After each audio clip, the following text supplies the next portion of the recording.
做人老豆甚艱難啊！放假仲攰過返工。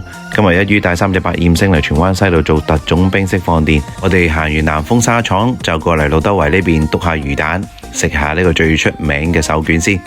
食飽飽咯，下一站就係我哋嘅重點——香港荃灣嘅如心廣場啊！一嚟到就見到隻巨型招財貓，氣勢夠晒勁啊！3個仔一見到即刻衝過去。隻貓貓真係好大隻，有成5、6米咁高。你睇下佢哋瘋狂影相，仲開心到跳埋舞啊！入去啦，入去啦！經過天橋記得留意下呢幅巨型嘅新春畫牆，呢幅係香港藝術家包學嘅作品，佢好犀利㗎，佢自學成才，而且連 Apple 等國際大品牌都同佢合作。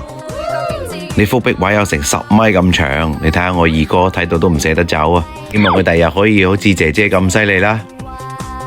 睇畫佢又未必識，不過你睇下食雪糕同埋玩遊戲幾精神。呢個遊戲叫做喵馬當先開運跑，除咗可以一個人玩之外，仲可以2個人同場競技啊！贏咗嘅話仲有禮券攞，分分鐘一跑翻本。而行過少少就會見到呢個遊戲，佢叫做喵運招財拼拼相，真係得意到爆。畫面中嘅9宮格會拼出唔同嘅圖案，而唔同嘅圖案係唔同獎品㗎。咁其中一個獎品就係揮春啦。